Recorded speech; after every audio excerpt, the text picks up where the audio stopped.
Steno peeps, welcome back to another 5 days of holiday dictations. Today we are doing a Q&A. This is totally inspired by the movie Home Alone, but yes, it's a Q&A, and it's going to be between an attorney and Kevin, and he's going to be discussing the burglary that took place with the wet bandits. So set your speed controller. I'll be speaking in a low voice for the attorney and a high voice for Kevin. Let's go. Good afternoon, Kevin. Thanks for coming in today. No problem, Mr. Thompson. It's kind of strange to be talking about all of this now, but I guess it's good to clear the air. Absolutely. Let's dive right in.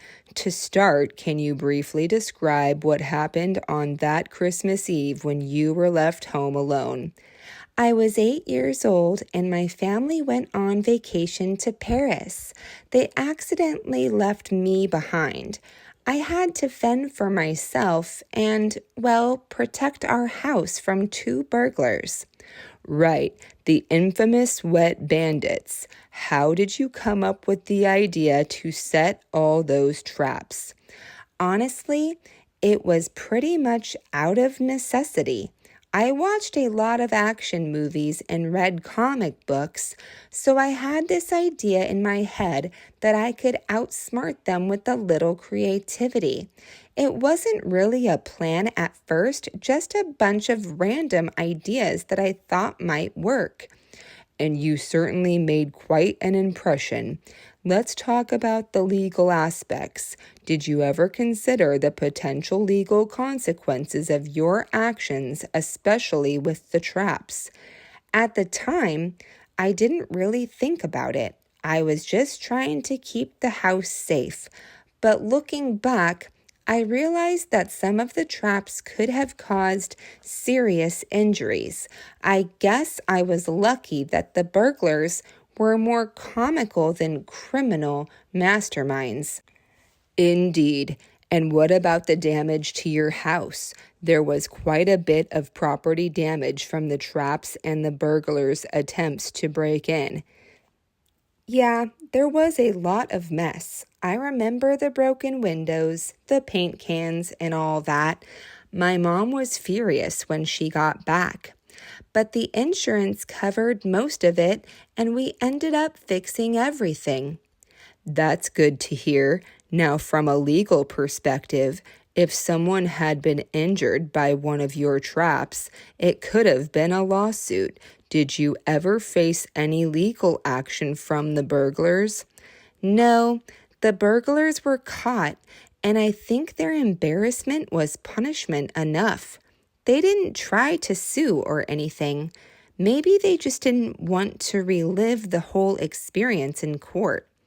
That's quite fortunate. Have you ever heard from them since?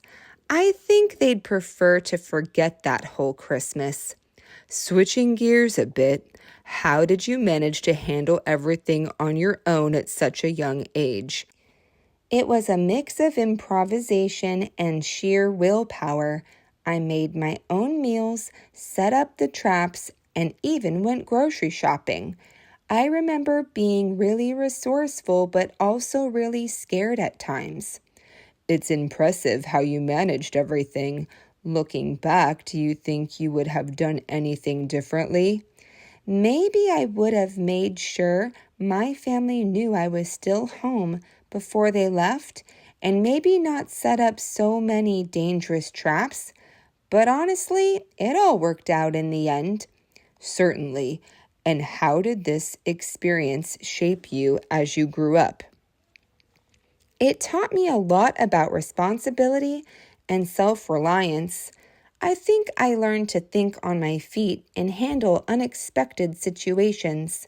It's kind of funny, but it made me more resourceful and confident in the long run.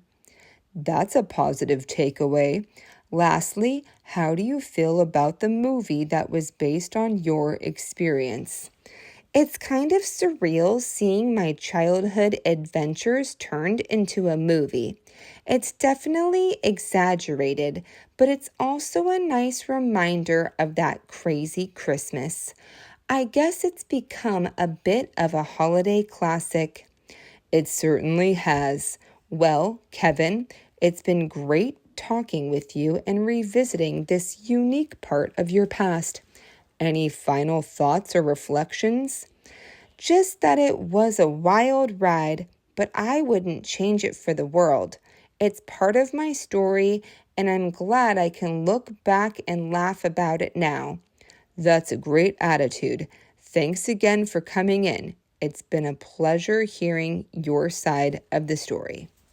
That was a fun one. It was only 5 minutes, so hopefully that was doable for you. Great Q&A practice. Remember, when you're testing for Q&A, you can always drop the Q&As when you're writing, write it like a literary, but then you can always go back when you're editing to add them in. This can save you 100 to 120 strokes when writing and testing for your Q&A. So that was a very helpful tip for me that Allie gave to me that I'm passing on to you. So keep practicing, and I'll see you on tomorrow's dictation.